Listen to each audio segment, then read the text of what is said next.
Hello students, say hi in the questions box if you are able to see me and hear me both. Hello students, say hi in the questions box if you are able to hear me and see me both. Hi everyone, say hi. If you are able to see me and hear me both, please say hi in the questions box. Are you able to hear me and see me as well? Please say hi.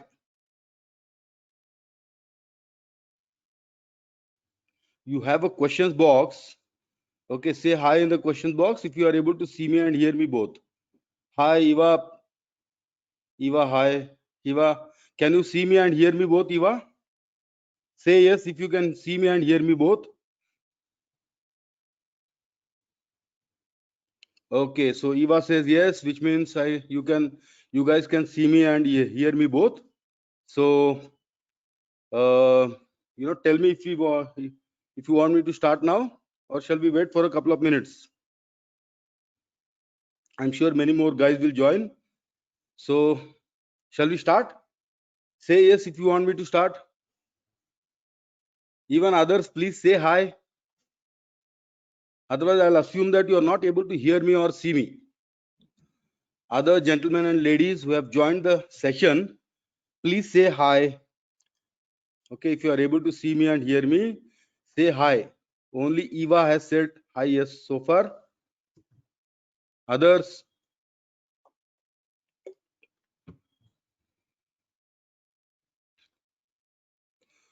So Eva, what do you say? Shall we? Others don't seem to respond. Okay, they seem to just sit there silently. Say yes, guys. Say hi.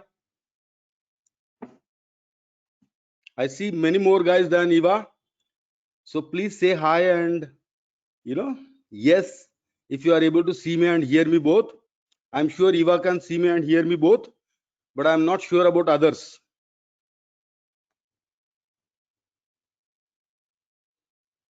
Say hi. Say hello. If you are able to hear me and see me both, say hi and hello. Jerry, hi. Jerry, are you able to see me and hear me both?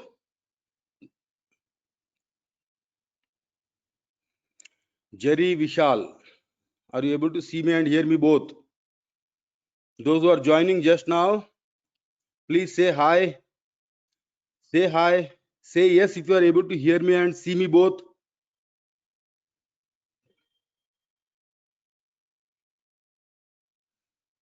Yes, some more are joining. Jerry, are you able to see me and hear me both? Okay, Jerry also says yes. So I think it is time for us to start.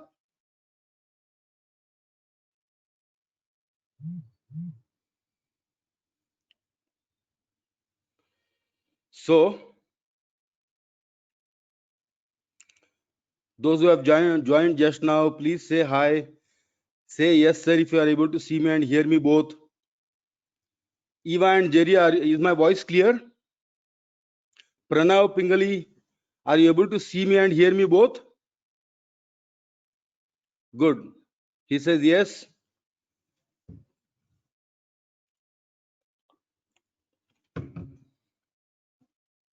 Mohit Sakre, okay, says yes. So, hello everyone. Shall we start?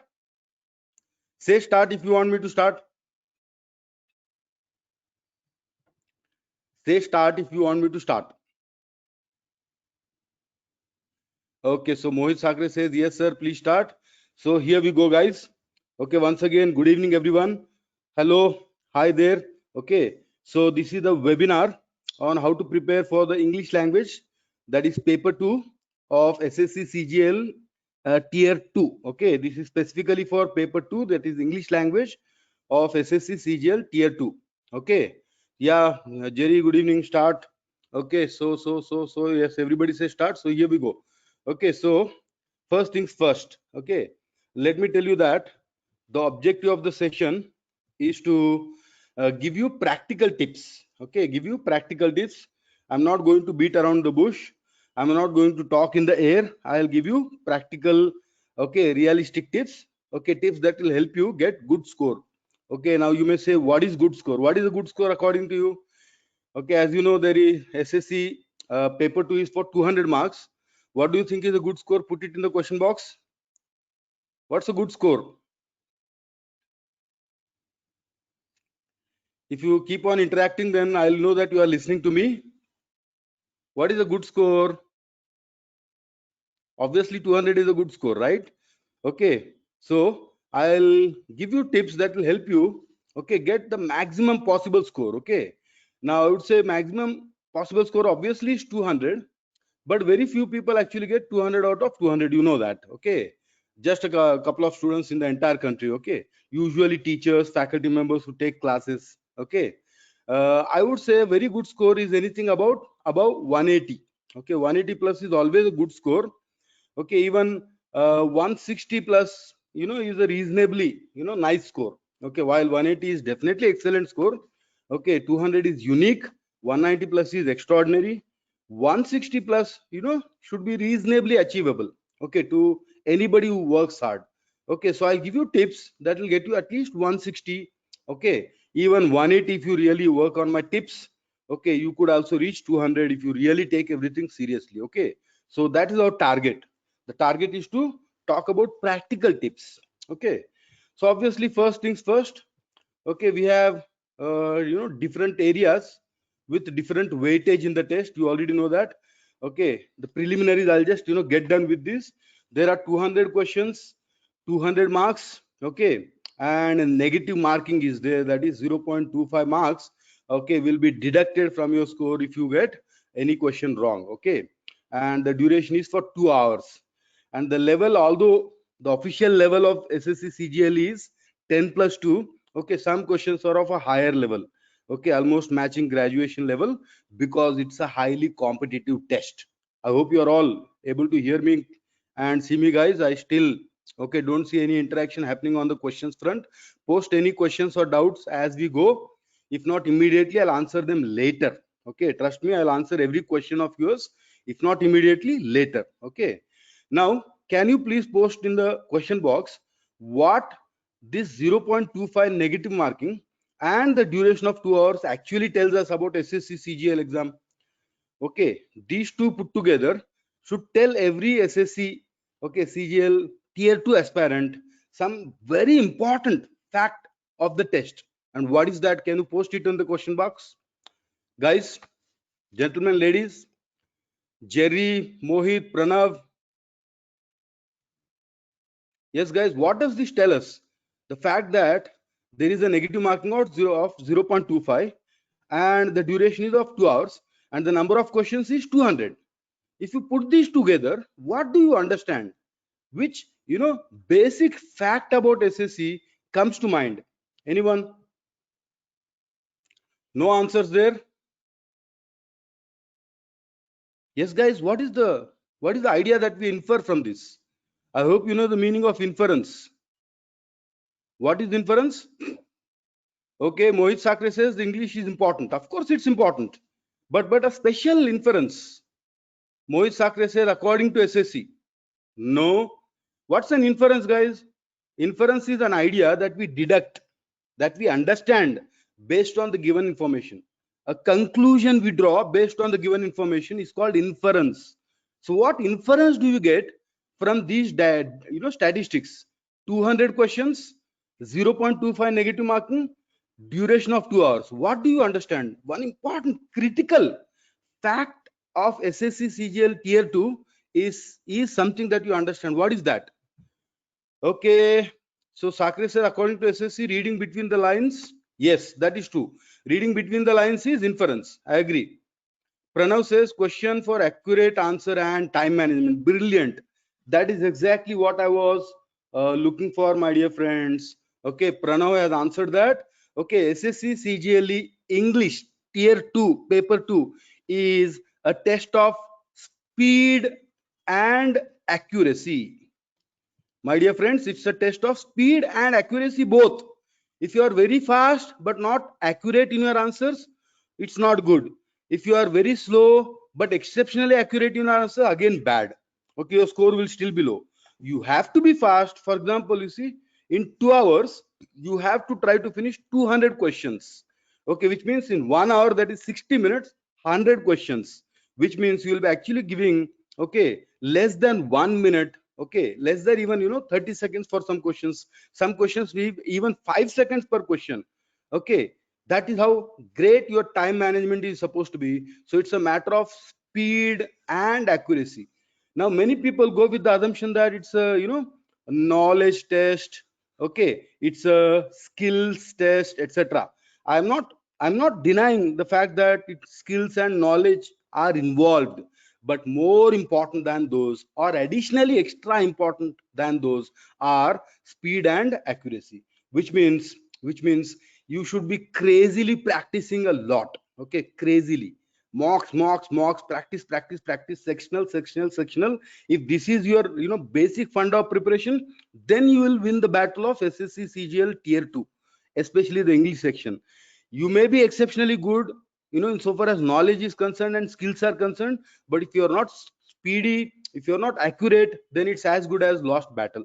So let me make that fact of life clear in the beginning itself. You have to be fast, you have to be accurate. Both should be a package in you. Okay, only speed, no accuracy, again bad.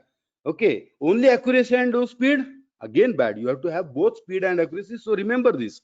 I'm talking about this now itself because, okay, that should be a clarity you should sink into your head. Because when you start preparing, focus on speed, focus on accuracy, focus on speed, focus on accuracy. I hope it is clear. So let us now move to the other aspects of preparation. Okay, now that I established our basic fact of SSC tier 2 English paper 2, let us move to the other parts. So what are the areas tested? Now usually you may say it makes sense to talk about question types first. No, I would like you to understand another important fact of life. There are some important areas being tested. Okay, and what are these areas? They are listed as per the order of importance in the exam and also for preparation. Now what do I mean by importance in exam? Okay, now you may say importance in exam should be something like weightage of questions, etc. Okay, if you go by weightage of questions, anybody will tell you that grammar has the greatest weightage. Okay, second greatest weightage is RC, and the third greatest weightage is that of vocabulary, and the fourth, okay, importance is that of verbal reasoning. This anybody will tell you. Now why did I actually put RC first? Okay, although RC is, okay, weightage wise second most important area tested in SSC. Why did I put RC first? Anybody? Again a question, you can post it in the question box. Although RC has less weightage than grammar in the test, why did I put it above grammar? Anybody? Yes guys. For example, a lot of people give extreme importance to vocabulary.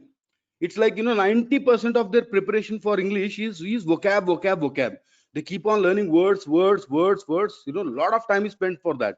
But my dear friends, the most important area that you should focus on is reading comprehension. Let me clear this. Actually, I have a clutter problem here. So reading comprehension is the most important area, because, okay, other areas depend on reading comprehension, guys. That's the point. Okay, RC itself is tested in, as you can see here, 30 to 40 questions.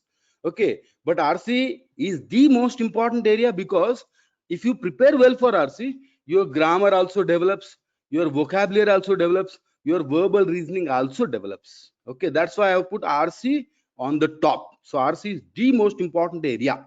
Okay, now second most important area in terms of questions and also in terms of preparation is grammar.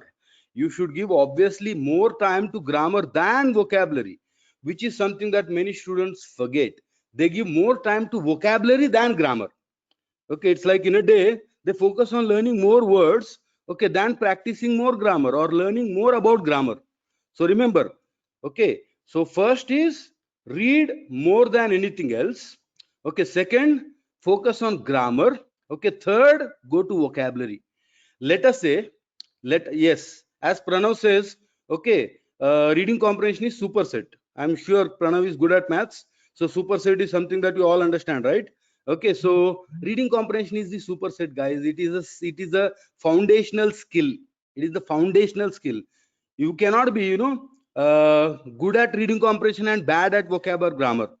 Okay, many people are good at vocab but bad at grammar and comprehension. Okay, some are good at grammar but bad at comprehension. But if you are good at reading comprehension, then you are by default good at everything else. It's like the mother of all skills. Okay, it's like the mother skill. Remember that. So you are right, Pranav. Okay, the point is, this is another important point I want to clarify now itself. So if you put in X amount of hours, okay, for vocabulary, okay, at least 2x should be spent on grammar. 2x. Let us say 1 hour per day vocabulary, 2 hours per day for grammar compulsorily. And what about RC? 3 hours, 3x, 3 hours. Now this is something that again is hard to digest, I'm sure, guys.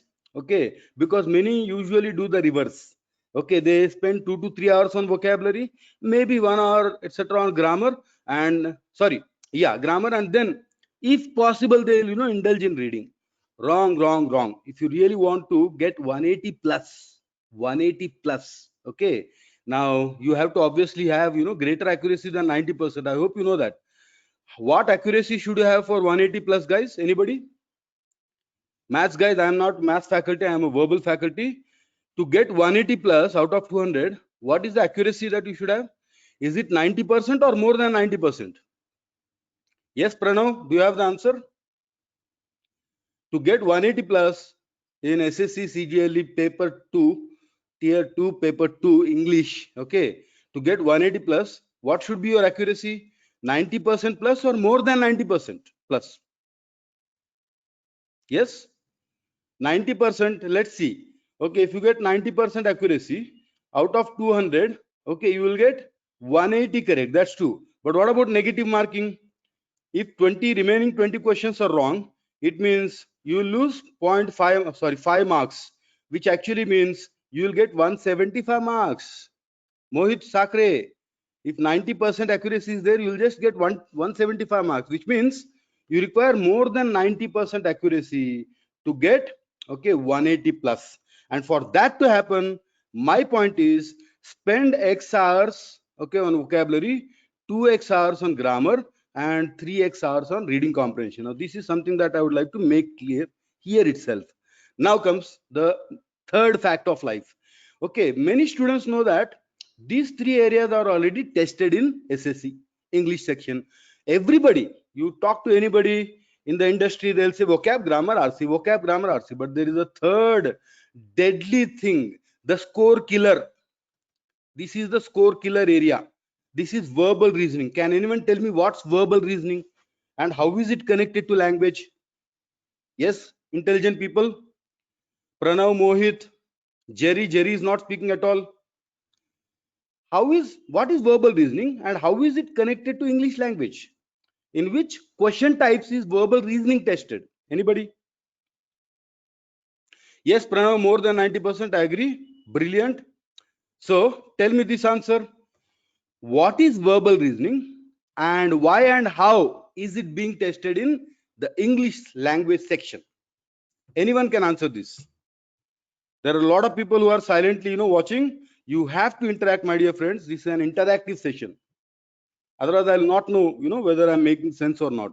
Based on your responses, I'll know what's happening. Otherwise, I'll be lost. Don't blame me later. Yes, dear friends, what is verbal reasoning? Okay, at least can you tell me this word's meaning? Practical application of English language. Good guess, Pranav, good guess. Because the word practical is very much connected to reasoning. See, basically, let me, simplify it. Okay, let me simplify it in a special session on verbal reasoning, that you may attend, we'll discuss what exactly verbal reasoning is. But here, to cut the long story short, I'll tell you that verbal reasoning is something related to logic. Okay, when you club language and logic, you get verbal reasoning. You club what? Logic and language. Okay, what is logic? You may say it is common sense. Okay, common sensible thinking. If okay applied in the English language section, you get verbal reasoning. Okay, now you may say where is it tested? In para jumbles, Okay, in close test, in fill in the blank questions, and in RC. Okay, all RC questions are not direct language based questions. Some of the questions, could say which of the following can be inferred. They're inference based questions.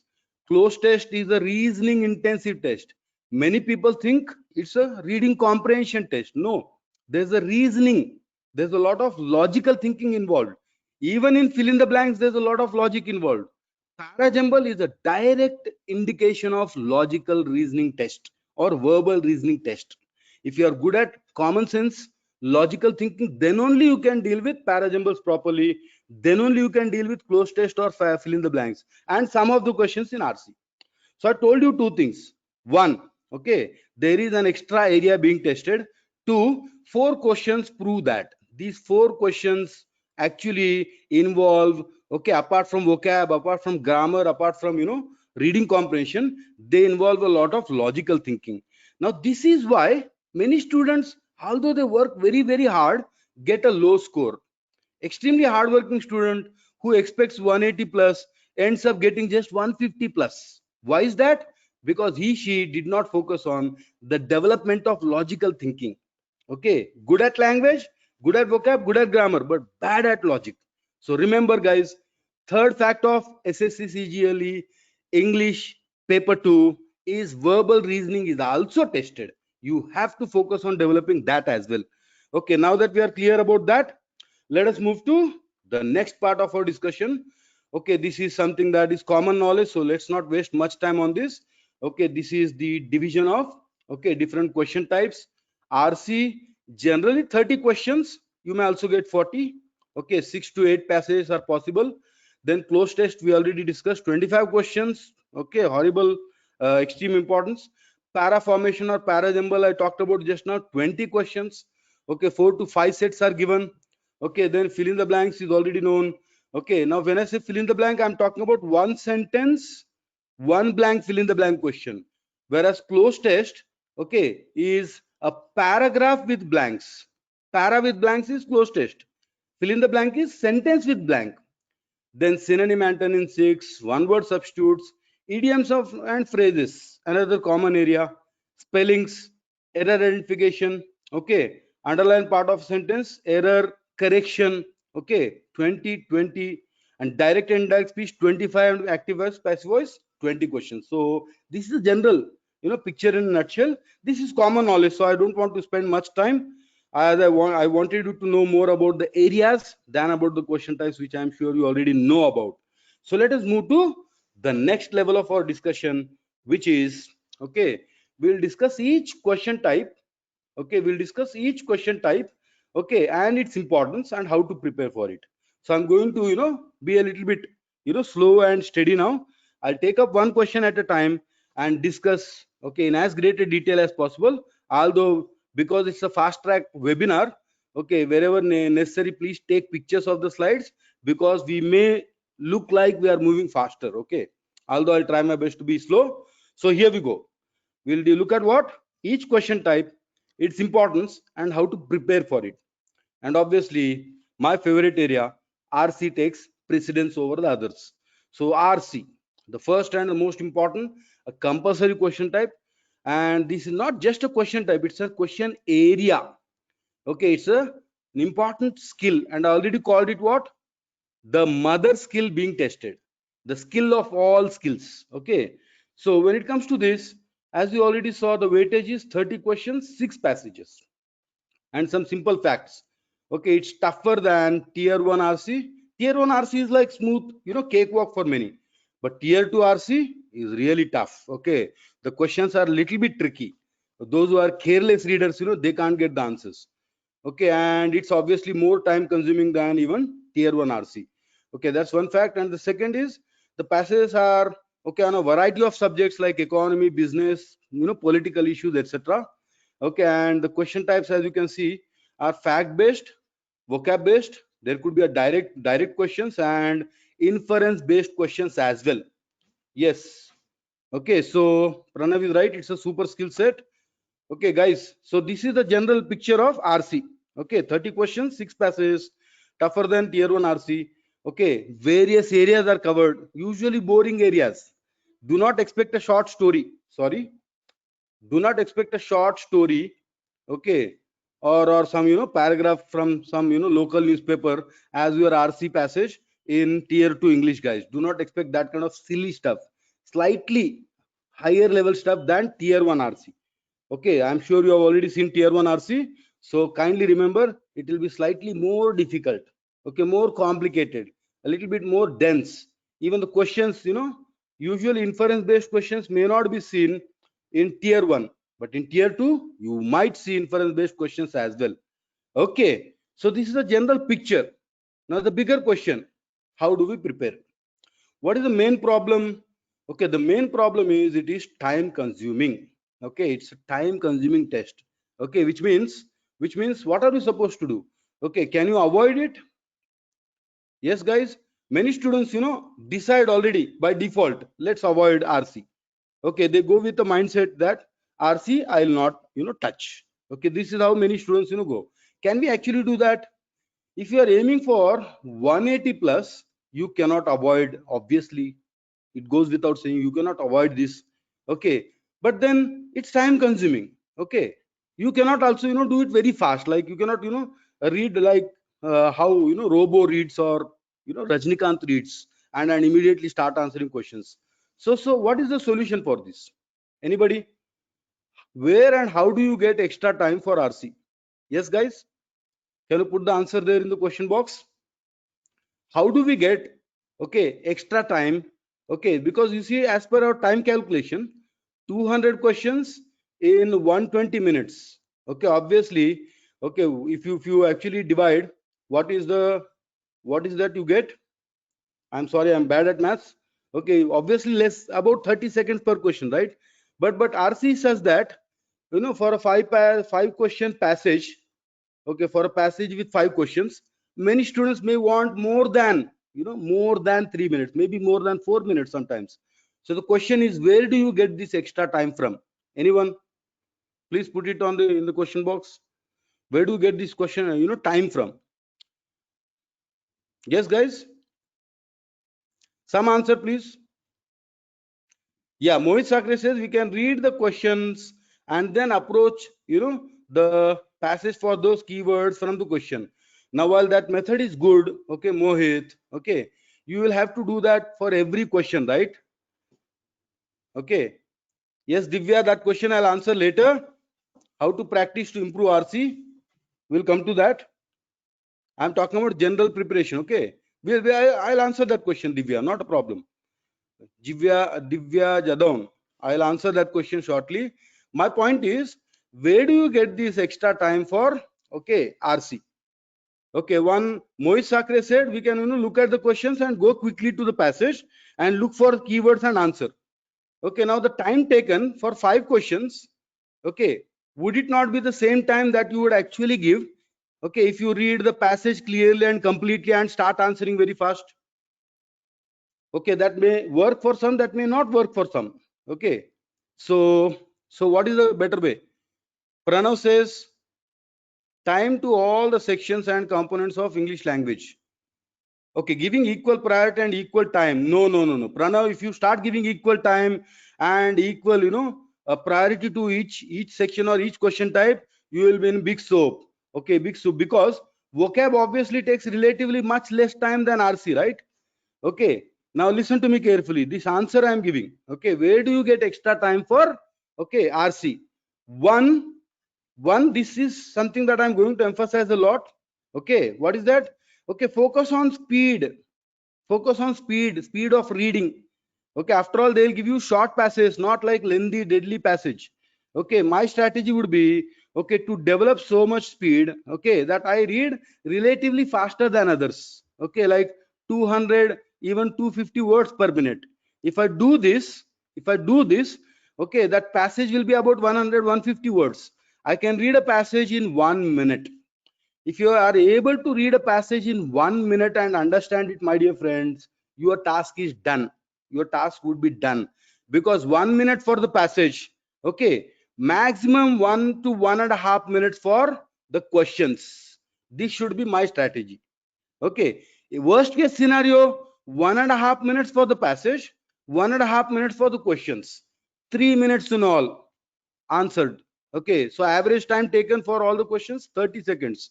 This should be your target. This should be your target. Now, okay, considering that you don't have much time to develop this much, okay, your other solution is take time from other question types which take a lot less time as compared to RC. For example, vocabulary, synonym antonym questions. Tell me in how many seconds you should answer synonym antonym questions. Anyone? How many seconds? I did not say how many minutes. How many seconds? Yes, guys, seconds. Divya, what? How many seconds? 5 seconds is more. Mohit, good guess, but I would say 2 to 3 seconds.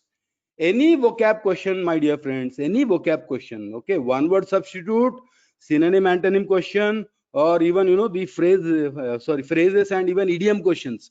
Any vocabulary based questions. Don't forget the fact that their number is already small. So if you take average time of more than 5 seconds, overall time given to them is more than necessary. So I would say your preparation should be such that in 2 to 3 seconds, 2 to 3 seconds you are done with vocabulary. I mean each question, 2 to 3 seconds question. Okay, less than 5 seconds, Mohit. My advice is less than 5 seconds. Your accuracy should be so much that less than 5 seconds should be given to vocabulary. Now if you do this, what about grammar? For grammar questions, how much time should you give? Yes, guys. If average time is less than 30 seconds per question, for grammar, how much should how much time should you spend in grammar? Anyone, guys? Divya says 5 for grammar or for vocabulary? Divya, is that answer for grammar or for vocabulary? Yes? Okay, now listen to me carefully. Grammar, okay, good. Okay, you put 5 question mark, I am putting 5 plus seconds. Okay, guys, 5 to 10 seconds. Your grammar questions should be answered within 10 seconds. Within 10 seconds. Because there are other nasty time consuming questions for which you have to take time. And you cannot, get extra time. So you have to get that extra time from other questions. So 2 to 3 seconds vocabulary, 5 to 10 seconds grammar. If you are able to do this, trust me, you already will get a lot of time. Okay, your overall time management will be awesome. You'll be able to, definitely get 180 plus, that's for sure. So one thing is clear. So I've answered the problem of time consumption. RC is time consuming, but that should not be a problem if you prepare properly. Okay, now apart from that, what else can be done? Okay, in a short period of time, if you have less time to prepare, etc. Okay, my advice to you is attempt only fact based questions. Okay, as somebody said, for example, Mohit, I think was talking about looking at questions first and then going back to the passage and looking for the answer. Okay, so you should one you should know question types. The moment you see a question, stem the question, not the choices. You should be able to say, oh, this is fact based, oh, this is vocab based, oh, this is direct. Only those questions, okay, you should quickly read and then go back to the passage and look for the answer. I repeat, short term plan. In case you don't have a lot of time for preparation to develop your skills, okay, follow the strategy. Okay, follow the strategy. Okay, now as I told you, as a long term plan, it should not be your strategy, my dear friends. I'm very sorry to tell you. It's very easy for me to say, okay, look at the question, go to the passage, look for the answer and answer. Okay, it's very easy for me to tell and get away. But there are issues with that method. Okay, only a good reader can do it well. Okay, if you're not already good, then there's no point in doing that. So as a short term advice, I suggest that. Let me give a big disclaimer here, only as a short term suggestion. Okay, whereas when it comes to long term, as somebody Divya, or who was asking me the question about RC preparation, yes, Divya. Okay, you have to develop RC skills by reading every day, especially the editorials of newspapers. If you have time in your hands, okay, please focus on developing RC skills. Okay, now I would say this is not time and place, Divya, for me to give you an entire strategy for RC development, but I can tell you in short. See, this is long term. Okay, this is long term, don't misunderstand me. Long term, okay, you should, have a combination of reading practices. On the one hand, you should read novels. On the other hand, you should read newspapers. Okay, and in newspapers there should be two separate types of readings. Okay, one, fast reading of the head page. I repeat, one, fast reading of the head page. You should read the head page like you are crazy, like you are in a hurry. Are you getting it? You should read the head page like you are in a hurry. Okay, as if you don't have time. Okay, just as fast as possible, as if it's a test, as if you are in a rush. Okay, and then second, slow reading of editorials. Slow reading of editorials. Let me repeat again. Divya, this is a short, suggestion to you for RC development. What is that? The time that is read novels. Okay, you can read any novel, guys. Even Chetan Bhagat novels are also okay. Okay, so I hope you have started reading the latest novel by Chetan Bhagat or Amish Tripathi. All these Indian authors are good, awesome writers. Okay, so far as SSC is concerned, they are very, very useful. Okay, so read novels and plus read newspapers. In newspaper, two types of readings. Okay, one is fast reading of the head page. Do not read the head page slowly as if you are nicely having a leisurely time. Please don't. Every day, first thing in the morning before breakfast, read the head page as fast as possible, then have breakfast. After breakfast, read editorials very, very slowly, nicely digest them.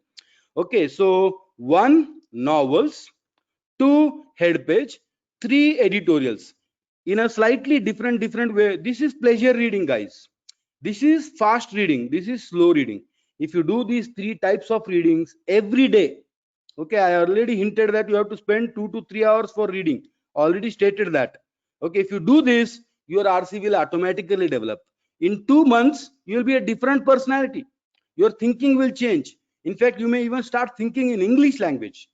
Okay, don't go overboard. Don't start, for example, reading foreign authors or foreign novels. Don't start reading foreign magazines or foreign newspapers. Okay, Indian newspapers, Indian novels, more than enough. Okay, I hope I answered your question, Divya. Pranav says distribution time basically. I did not get it. What do you mean, Pranav? Pranav, I didn't get your question. Distribution time basically means distributing time basically. What does that mean? So Divya, I hope it is clear. Okay, this is how you are going to develop. And it's a very simple strategy. You don't have to do anything extra, anything extraordinary. Okay. So practical, I told you earlier, practical tips, doable tips. So shall we move to the next point, or does anyone have an RC related question? Anyone has RC related question? Please post it now. Otherwise, I'll move to the next question type. Yes, guys. Any RC related question? I've answered everybody's question related to RC already. Okay, where do you get extra time from? How to prepare for RC? Short-term plan, long-term plan. Okay, good. Mohit Sakre, perfect. So we go ahead to the next. Okay, now comes the first verbal reasoning question type. And the first verbal reasoning question type is para-based question, and that is para jumbles. Okay, 20 questions. And this is one question that actually makes many students lose marks. Trust me. Okay, especially because here, okay, they go for shortcuts. Okay, one, they don't develop logical thinking. No logical thinking is developed. And two, they go for shortcuts. Okay, what do I mean by shortcuts? Anybody? What kind of shortcuts people resort to when it comes to this? Yes? Anyone? Mohit, Divya, Pranav, Jerry? What kind of shortcuts do people resort to when it comes to parajumbles? Okay, one, they don't develop logic. Two, they go for shortcuts. What is a shortcut, guys? Anybody? The shortcut is using choices to answer this question.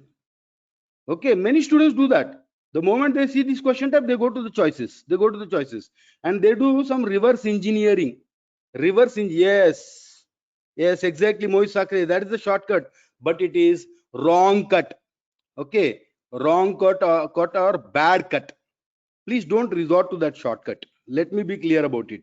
Okay, if you are one of those people, okay, who actually uses, choices to answer this question, okay, you are actually making a big mistake, a blunder. Why is that? Why is that, anybody? Because you see, when you actually look at the choices, for example, S starts here, S starts here, R starts here, S starts here, okay, your guess that S should start, okay, or S should come after one may or may not be right always. Sometimes it could be right, sometimes it could be wrong. It is quite possible that you may feel R should start. Okay, it's quite possible, right? Okay, for example, you see a poor old woman lost her child, okay, and R says she would not find such a house. Okay, some students may in a hurry, okay, believe that yes, R can start, and once they believe that R can start, they'll make the other choices, other options follow, like S should follow, P should follow, Q. So in their mind they'll decide the things instead of checking whether it is right or wrong. They'll start deciding, and that decision will make them choose wrong answer. So my dear friends, okay, please do not use choices to answer the question. Now you may say, sir, but how can we take the benefit of choices? Listen to me carefully. You can take advantage of the choices for confirmation. For confirmation. What do I mean by confirmation? Okay, you are 100% sure that, for example, S should be followed by Q. 100% sure. Okay, for example, this says she came to a wise man asking him to bring her son back to life. Okay, good. Pranav is right. Okay, so the point is, let us say you read the passage. I'll teach you. We teach usually, good techniques in our sessions. Here I'm going to talk only about a few, things. The point is, let us say using the normal logical method, you actually approach the parajambal as it is supposed to be approached, and after going through it, you are 100% sure that S should be followed by Q. 100%, 1000% maybe. Why? You see, she came to a wise man asking him to bring her son back to life. And Q says the wise man. Okay, a wise man, the wise man. You see, after a wise man, the wise man. So something like that tells you that SQ should be together at all cost. Now, what do? You go to the choices to confirm. Okay, now you see here SQ is not there, here SQ is there, here SQ is not there, here SQ is not there, which means your answer is likely to be 2. Okay, now what do? You go back and see if SQPR is the correct answer or not, or SQPR is a logical or coherent. Coherent is nothing but logical again. Does it make sense together or not? You check it and then select the answer and move forward. This is the method, guys. Okay, of course we'll teach you how to deal with parajambal. Using that technique, you decide SQ should be together, you take the help of choices and then move forward. This is the method. Okay, so Pranav, you are right, and this is the method. I hope you got that. Please do not start with the choices, start with the para. Start with the para, not the choices. Okay, so that's my first advice. Okay, then coming to the difficulty level, it's moderate to difficult, as you can see here. And the other advice is, okay, this is also time consuming because you have to do the right thing. Those who follow the choice method may spend less time, but their accuracy will fall down, go down. So please better follow the right method which we teach in the classes, and if you follow that, it may take a little bit relatively more time, but accuracy will be high. Okay, so in spite of that, okay, why am I asking you to attempt it only after you are done with all the other question types? Anybody? Yes, Pranav, reverse engineering. Yes, guys, what's my point? My point is, why am I asking you to attempt it after all the questions are done? Why?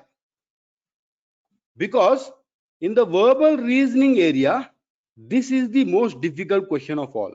Okay, so the point is, accuracy levels of students are still low in spite of preparing hard.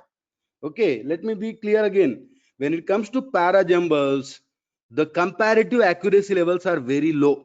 Okay, many students have bad accuracy in parajumbles and RC.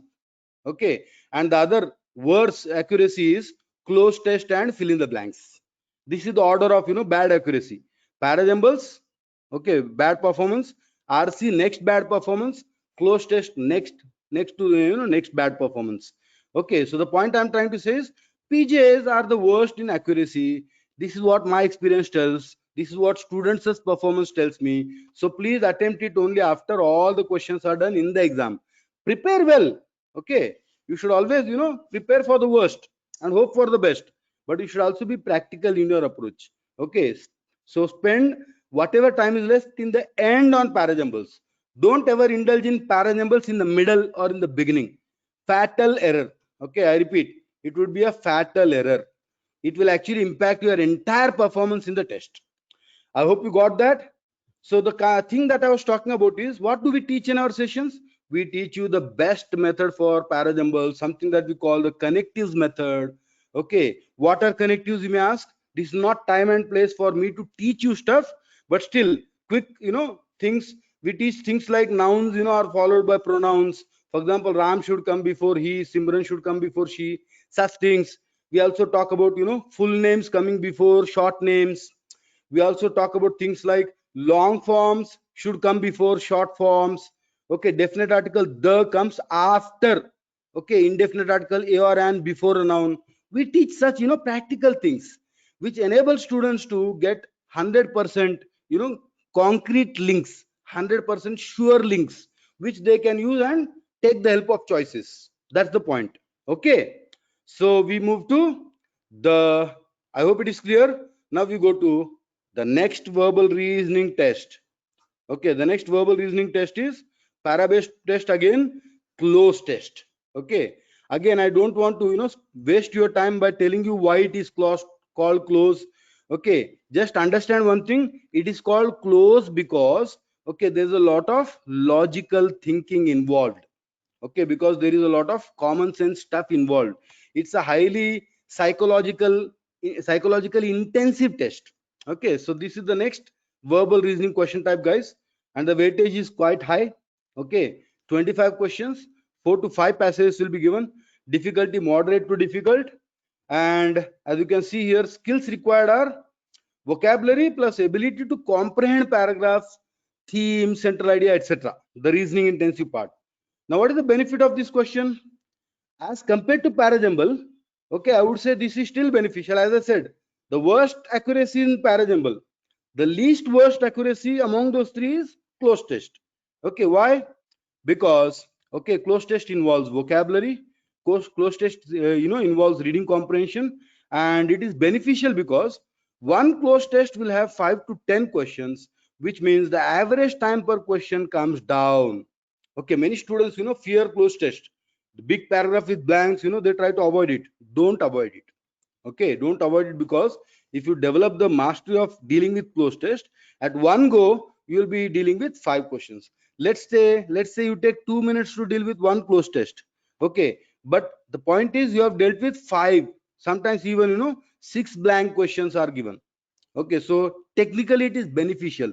It may look like overall you are consuming more time per paragraph, but per question the time actually comes down. Okay, so with that, the advice part.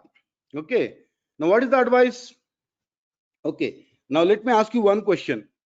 Let me ask you one question before I give my advice. Let me change the slide.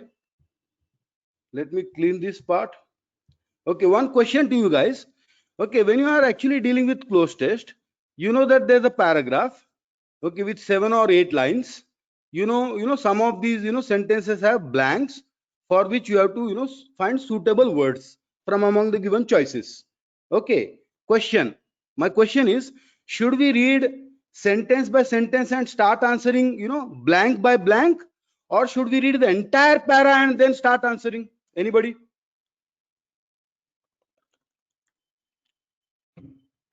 I repeat my question. Okay, many students actually read this para, okay, by sentence, meaning they'll read this sentence, okay, with this blank, and they'll immediately go to the choices and start looking for the word for that blank, and they'll answer, and then they'll move to the next sentence with the next blank. Is that the correct strategy? Let's call it the first strategy. Or is it better to read the entire paragraph and then start answering? Anyone? Please say something. Don't make me feel lost. Yes, guys. Is it better to go with the first strategy, that is read sentence and answer blank by blank? Or is it better for us to read the entire para first and then start answering? Yes, Divya, that's right. Okay, that's what I do. I don't read it. Minal says yes, the entire para. Gautam says entire para. Divya, I am not clear as to what you are saying. I hope you mean to say you are reading entire para. Okay, very good, guys. One thing is very clear and I am happy. Okay, I'll tell you the problem now. This is something that is very important. Okay, you need to understand why the second strategy is better than the first. The reason is, okay, those who actually answer these sentences, this blank question without reading the entire para may get, let us say, D as the answer. Okay, but if you read the entire para, A could be the answer. This happens a lot. If I read only one sentence and if I answer the blank in that sentence immediately, I may get a certain answer. But the entire para, if is read, some other answer is possible and that other answer is usually correct. That is how it works, guys. Okay, don't underestimate SSC CGLE tier 2 exam. Okay, it is a standard exam. Papers are set by standard people. The questions are really awesome and good. They are logical intensive questions. They are not like, just like that made up and, given to you. Please remember that. So first strategy is bad strategy. Pranav says 2-3 words before the blank and 2-3 words. No, Pranav, sorry. You have to read the entire para. Pranav, I repeat, please learn to read the entire para, because let me make it. What do I mean by reading entire para? What do I mean by reading entire para? Understand the topic, understand the theme or central idea, understand the main supporting ideas, understand the tone, style of the passage, understand whether the author is concluding or not concluding, and all this will give you an understanding of the context of the passage. Okay, and then you start answering. Sometimes it is like this.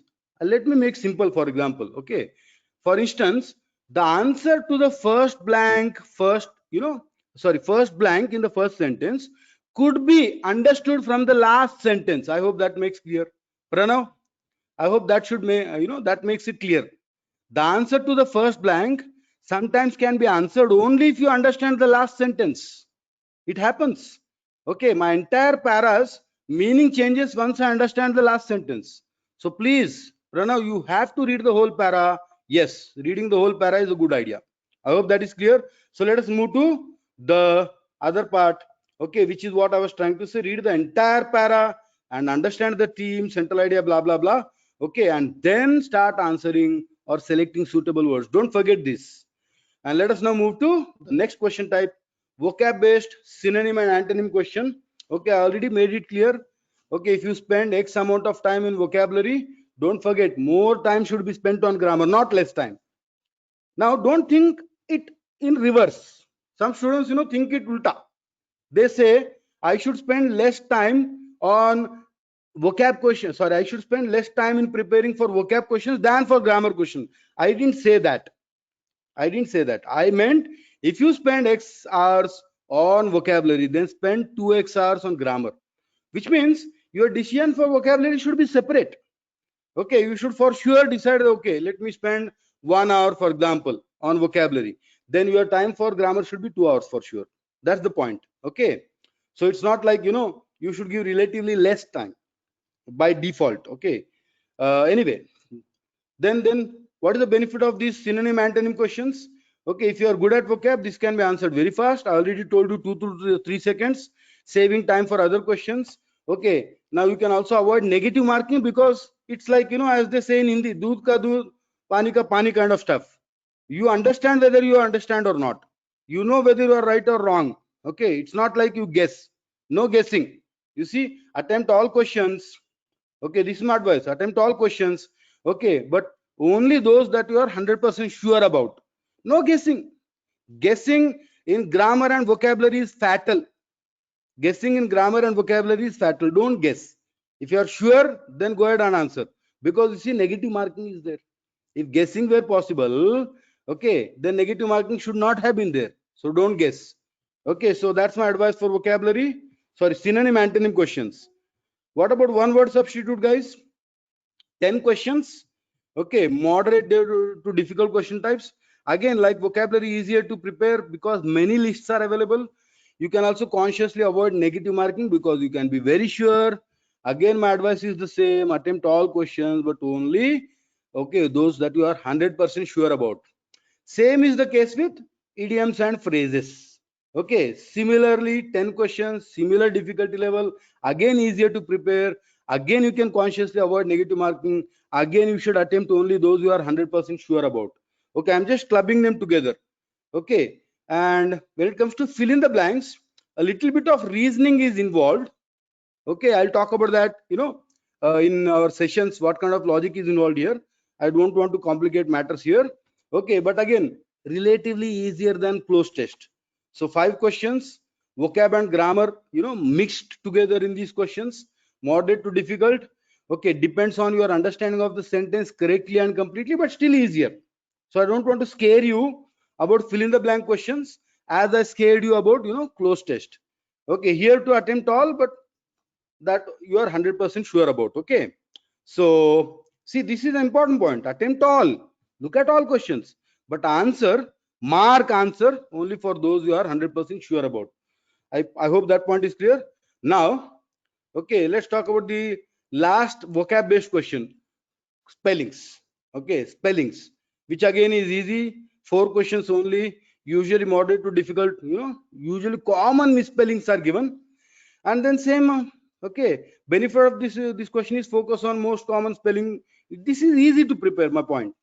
Okay, same advice here also. Now let's go to the more important thing about vocabulary: how to prepare for vocab, meaning for synonym antonym question, for one word substitute, for spellings, for all these question types. Okay, even idioms and phrases, how do we prepare? Okay, this is my overall advice for vocab based questions, guys. Overall advice. Okay, so first things first, finish all the time handouts, time study material, and all the tests, sectional tests, etc. See, the handouts, study material, and tests, etc. are made based on previous year, tests, actual tests. We actually have an R&D. We study tests. Okay, we study students' level. We study developments in the tests, changes in the test, based on which we develop handouts and study material, that is booklets and the tests. So come what may, you have to be okay. Let me put it in simple terms. You have to learn by heart every word that is given to you in handouts, study materials, or tests. Every word learn by heart, because that word, it has somewhere or the other appeared in the test or is important for the test. That is number one preparation for vocabulary. Then in our classes, we teach roots and prefixes based method of developing vocabulary. Use those, okay, to enhance your memory. To enhance your memory, okay, use those roots and prefixes techniques. And then go to the following books and study these at least twice. This is my personal advice. Okay, after finishing all the time handouts and the time material, please, these two books twice should be studied and finished by you. Thorough studying, again, learning by heart. And I don't mean reading like a novel. Many students, read this book, for example, Word Power Made Easy, like it's a novel. It's a world famous book. I know many students who read it like a novel. It's like a pleasure reading. Don't do that. Please don't do that. Okay, study them like textbooks and learn every word by heart. And I'm making a very extreme statement now. Okay, let me clear the slide and then make the extreme statement. Okay, if you finish all these things, time material, etc., etc., and if you study these two books and know all the words by heart, in vocabulary based questions, your accuracy will be 100% guaranteed. Okay, 100% accuracy will be there. I repeat, finish all the time material, learn every word by heart, and finish these two books twice and learn every word by heart. Your accuracy in vocab based questions will be 100%. It may look like it's a tall claim, but I'm telling you from experience. In fact, these two books are my favorite books. Okay, these two books are my favorite books. Every year, okay, I revise, okay, by reading these two books. 25 years ago when I started, I read these two books and sort of developed my vocabulary, and I like these two books so much, okay, that I recommend these two books to everyone I come across, and I myself read these two books once every year as a habit, as a rule. So great these two books are. Trust me on this. If you know all the words in these two books, then your vocab is extraordinary. Okay, I hope it is clear. Guys, any questions on vocab so far?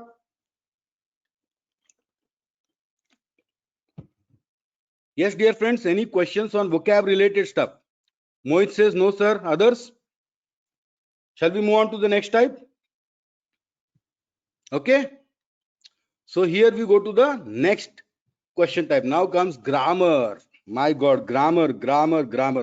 Okay, grammar is so important that, okay, out of 200 questions, overall weightage is 85 plus. 85 plus questions are on grammar. Okay, now that is directly telling you that grammar is very important. Okay, but still many students lose marks because of grammar, mainly because they don't prepare well. So listen to me carefully. I have divided advice based on the question types. Okay, I'm not going to give you a combined advice for all grammar questions. Okay, I'm going to give you advice for two categories of grammar questions.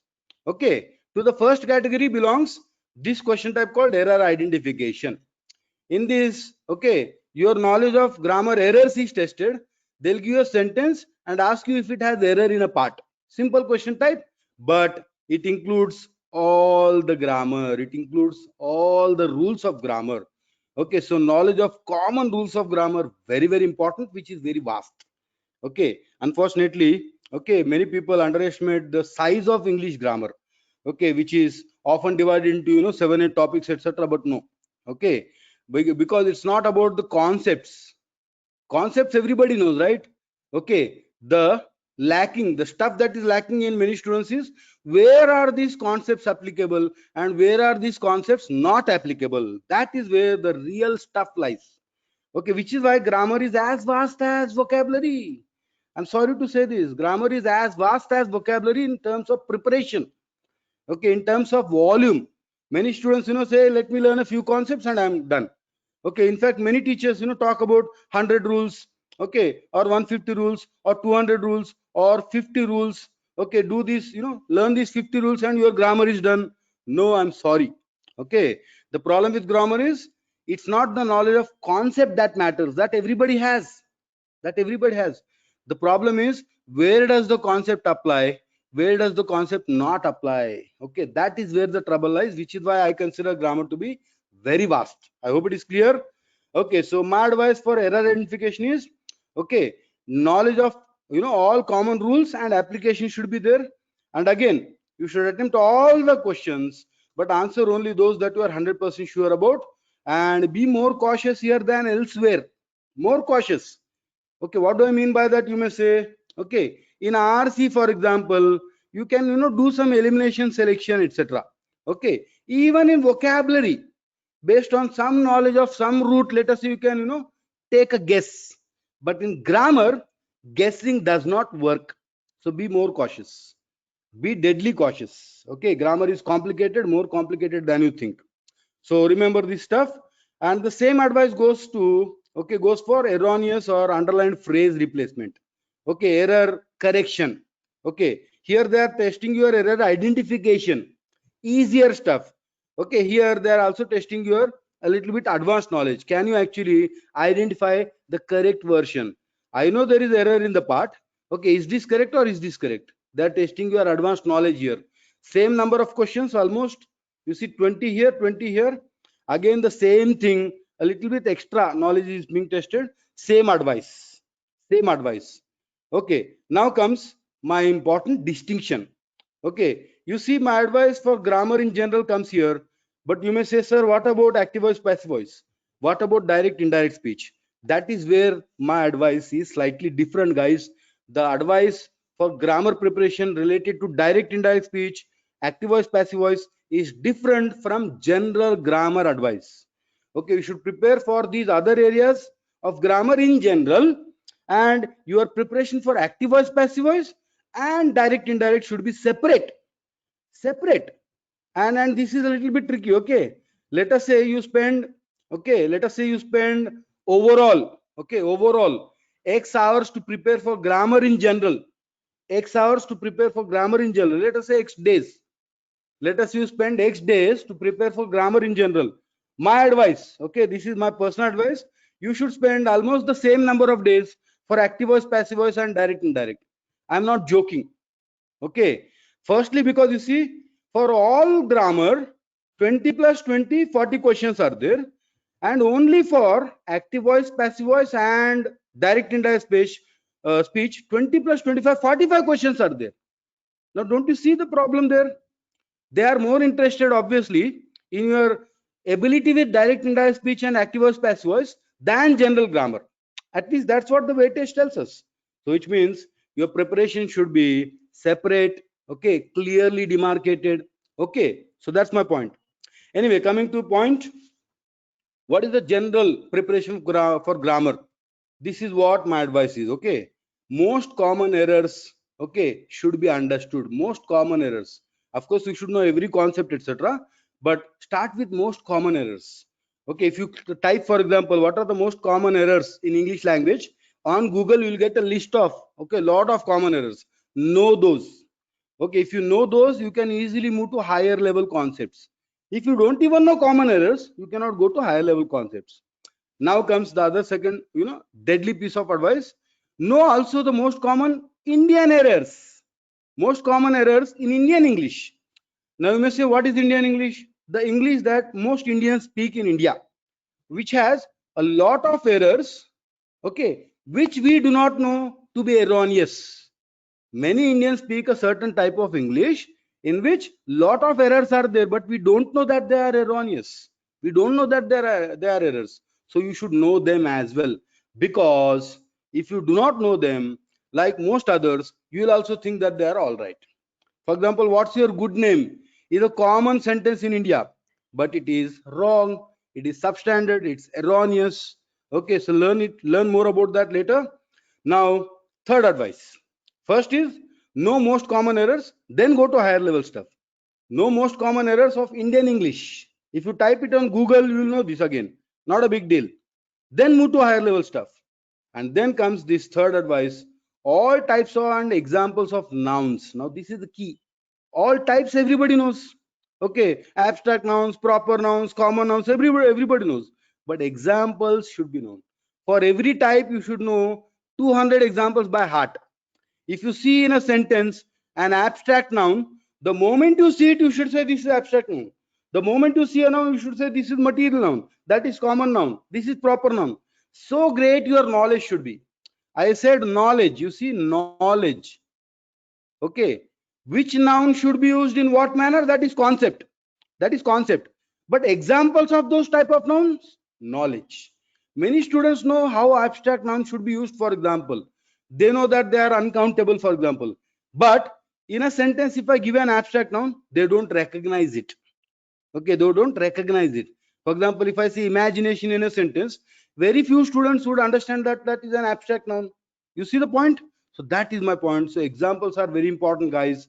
Okay, no, not just types, but also examples of nouns, etc. And then you should also know the common errors and usage of those. And the same thing should be applied to pronouns, verbs, adjectives, adverbs, conjunctions, prepositions, etc. You should know the concepts. You should also know the examples. For example, prepositions. Very few people, make a list of all the prepositions. Very few students, check out prepositions and their meanings and uses in dictionary. Very few students. Many students know everything about tenses, but if you ask them to give a list of 100 verbs, they can't. If a new verb is given in the sentence, they can't recognize it. This is the common issue with many students. So take care. Okay. So focus should be on vastness, expanding your knowledge of examples where the concepts apply. Okay.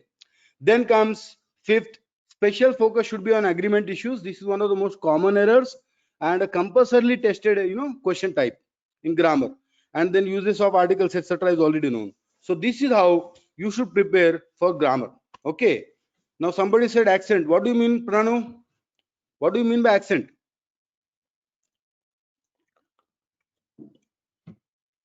If you are trying to say the accent important in, you know, or SSC CGL English, no, accent is not important. Okay, but there is something called mother tongue influence. Mother tongue influence on grammar. Yes, variety of examples should be known, Pranav. I agree with you.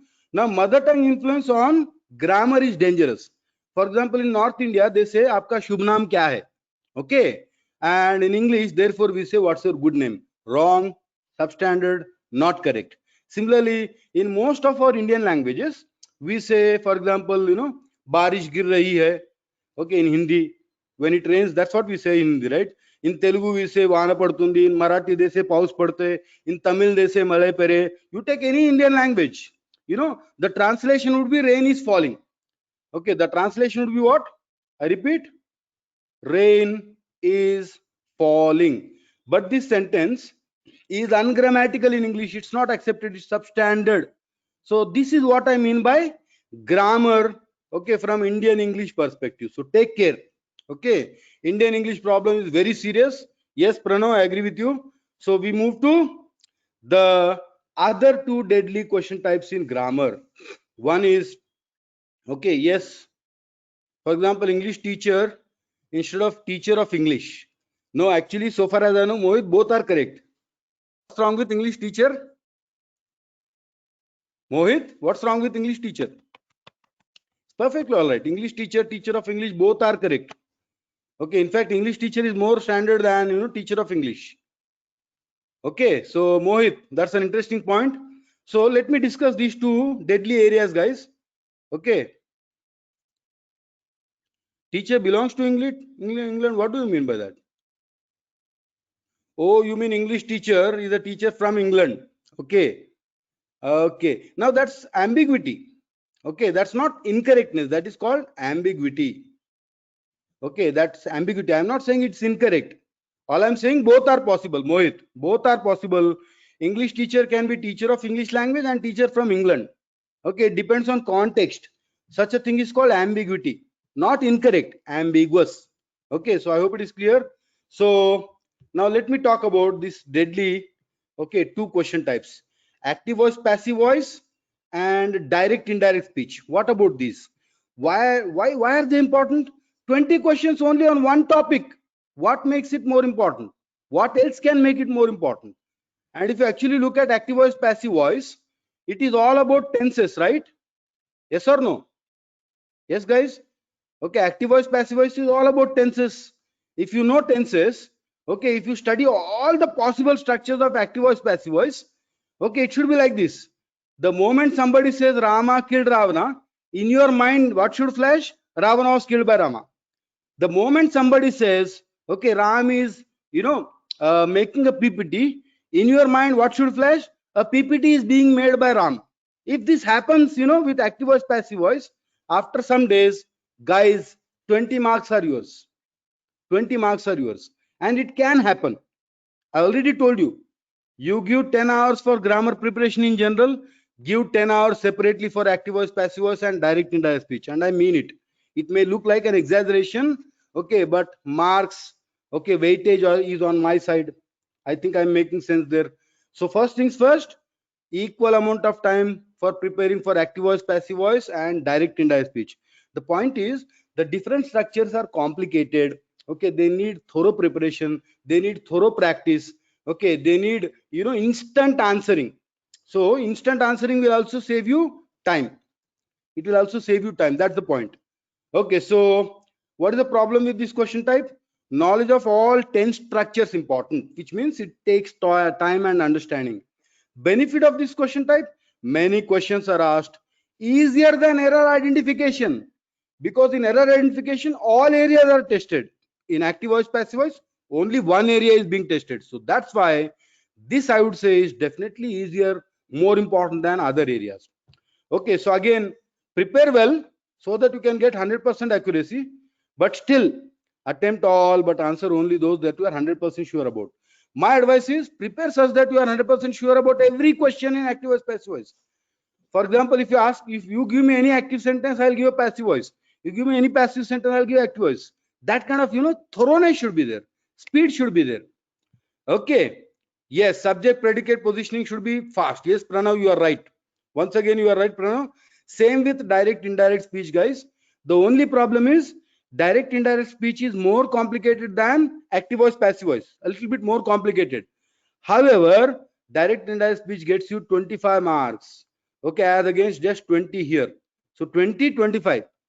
Okay, so if you spend, let us say 5 hours for direct active voice, passive voice, spend more time for direct indirect every day. It should be like, part of your everyday life. Okay, 10 questions of direct indirect. Okay, 10 questions of active voice, passive voice every day. It should be like, you learnt every possible sentence by heart. That is how it should be, guys. I repeat, you should know every structure by heart, both in active voice, passive voice, and direct indirect speech. Okay, same advice again. Knowledge of all structures important, because there are various structures and many questions are asked. 25 easier than error identification. Again, my advice is prepare such that you answer 100% questions with 100% accuracy, but still answer only those that you are 100% sure about, in case your preparation is not complete. Okay, so that, I hope it is clear. Anybody has a doubt about, active voice, passive voice, direct indirect, advice related stuff, guys? Preparation point of view, any point so far? Any questions so far? Mohit, Pranav, and others, Divya, no question. Good. So I'm moving to the next point of our discussion. Now that we are done with question types, what should be your order of attempts? Strategy. We are now talking about what? Strategy. Okay. Now, guys, fix this strategy in your head. I already told you parajumble should come last. So you see parajumbles at the end here. Okay. Synonym, antonym questions, spelling questions should be done quickly, fast. 2-3 seconds, 2-3 seconds. I know many students, who deal with, spellings, etc. in 2 seconds. One word substitute should be next. Idioms and phrases should be next, because these are all knowledge based questions. A little bit skill, grammar, etc. Begin from here. So fill in the blank should be your next priority. After that, you should go to cloze test. Okay, now many students ask me, sir, why do you put cloze test here? Okay, before direct, indirect, and grammar questions. Any idea why, guys? Anybody? Why am I putting cloze test before grammar? Because many students I know, after vocab questions, they immediately run to grammar. Yes, guys, why? Divya, Pranav, Mohit, etc. Why? Why have I put cloze test in the middle after vocab and before grammar? Any idea? See, strategy always should be sensible. It should not be random. If you are randomly attempting every question possible, then either you are a genius or you are a mad person. Okay, geniuses do that. Okay, I know many faculty members who get 200 out of 200. They do like, first come, first serve. As they go in numerical order. That is genius stuff. If you are genius, then okay. But if you are not genius, okay, or some faculty taking the test and you are attempting questions randomly, then there is something wrong about it. Okay, so tell me, why did I put cloze test here? Any idea? Any reason? Yes, guys, anybody? No one seems to be answering, so I'll answer. Okay, now point is this, guys. I already proved to you that cloze test is a doable question type. Doable question type. Okay, but the problem with that is it involves vocab, it involves grammar, it involves reading comprehension, it also involves, okay, logical thinking, verbal reasoning. Okay, so it is a doable question type because one para, 5 questions, doable, beneficial question type, but it involves a lot of skills.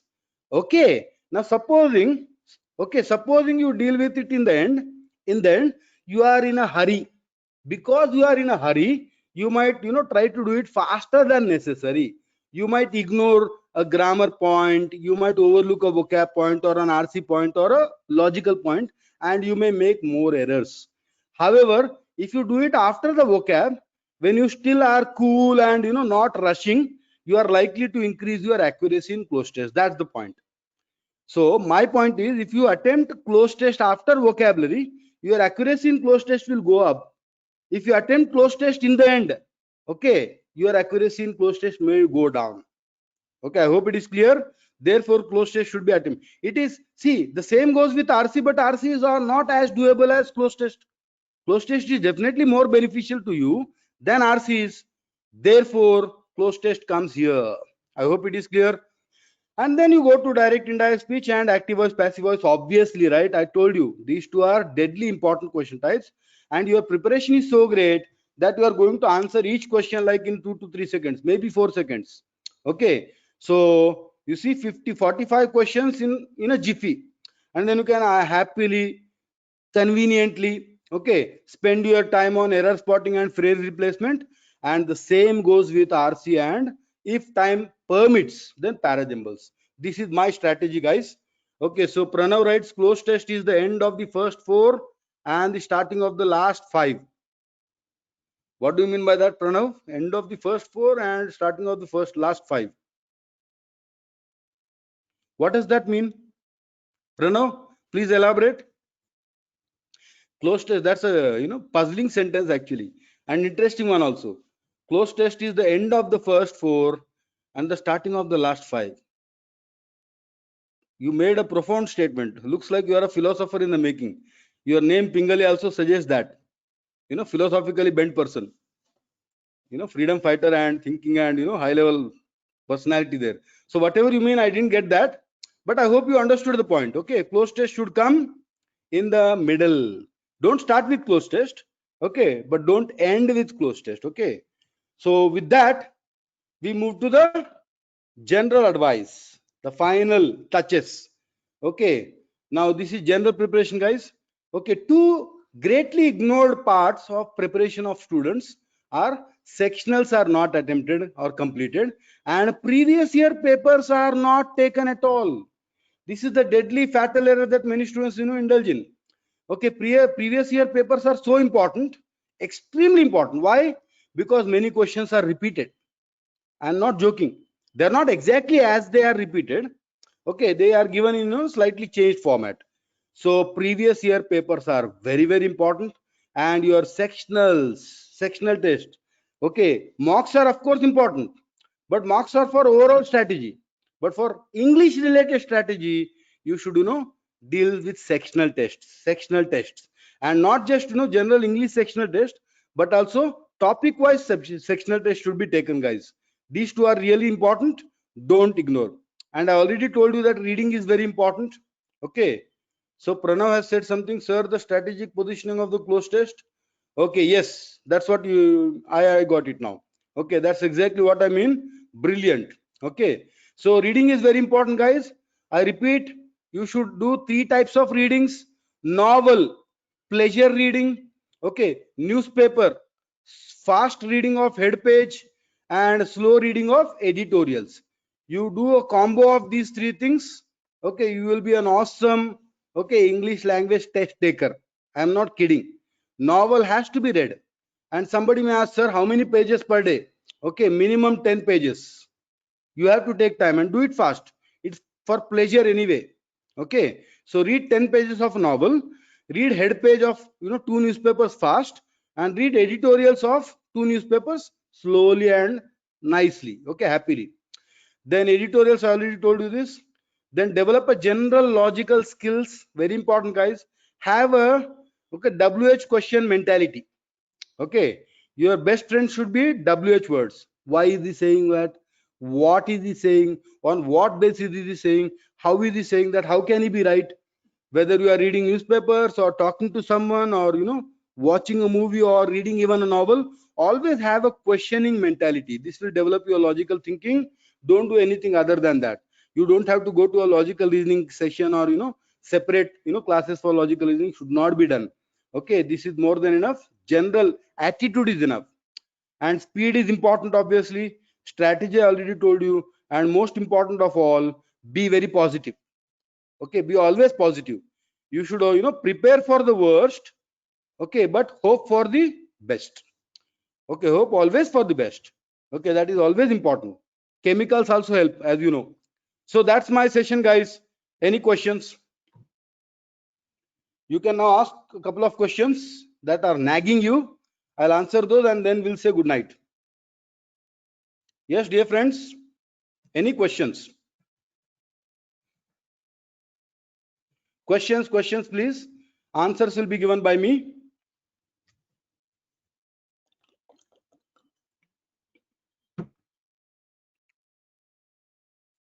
Thank you so much, Mohit Sakre. Wonderful session. Thank you. Thanks to you, actually. Reference books, guys. Reference books. Manda, Harshita, listen to me carefully. Okay. Reference books. I've already told you what you need to refer to. Okay. Time, material, and already get 2 books for vocabulary, right? See, other than these two, I cannot officially recommend books that are there in the market, right? It's like competitors or other publications. Amma, Manda, Harshita. Okay. My advice to you is Google. Okay, Google.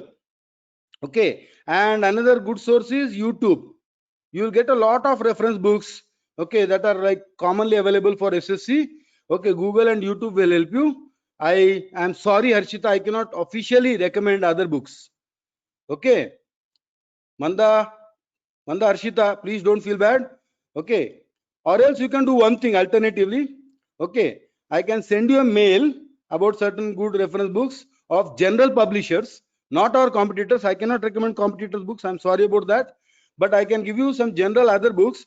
If you send a mail to info@timeforeducation.com, info@timeforeducation.com, mention this code RM.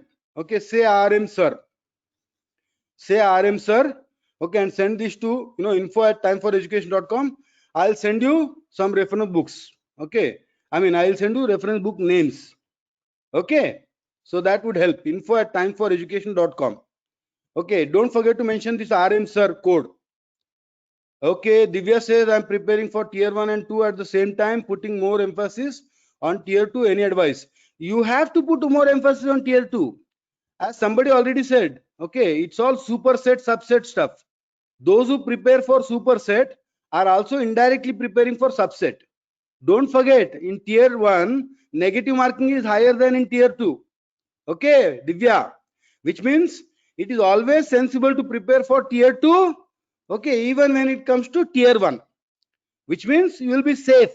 You are playing the game safe. Okay, it's like even 100-meter runners actually run marathons, okay, to build stamina and all that stuff. So superset, subset logic applies here also. Okay, Divya, please prepare for tier 2. Okay, because everything in tier 1 is a subset of tier 2. Okay, it's like tier 1 multiplied by 4 multiplied by 8. That is how it works. Okay, almost every question type is repeated. Okay, Divya, I hope it is clear. Prepare for tier 2. Okay, that automatically will take care of tier 1 English, because it's language. It's not like maths or other areas where there are certain topic divisions and all that stuff. Okay, so you cannot compartmentalize when it comes to English language. Preparation should be holistic. Okay, complete. Don't compartmentalize it. Don't deal with it. Don't tell yourself I'll finish tier 1 first, I'll clear tier 1 first, and then I'll think of tier 2. Don't do that. Okay, I already told you, be positive. Okay, if you are positive and prepare for tier 2, it means in your mind you already decided that tier 1 is going to be cracked. That's how it should work. I hope it is clear, Divya. Divya, is that clear?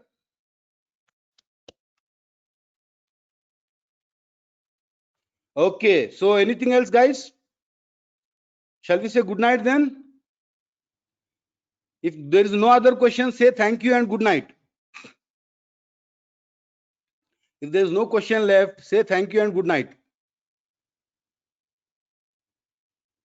Yes, Gautam Krishna, yes, you are right. 190 plus, definitely possible. Okay, Minal, good night. Thank you, good night. Thank you, good night, everybody. So thank you, good night. Okay, so I'm ending the session. All the best to you guys. Hope to meet you again. Okay, so goodbye, good night.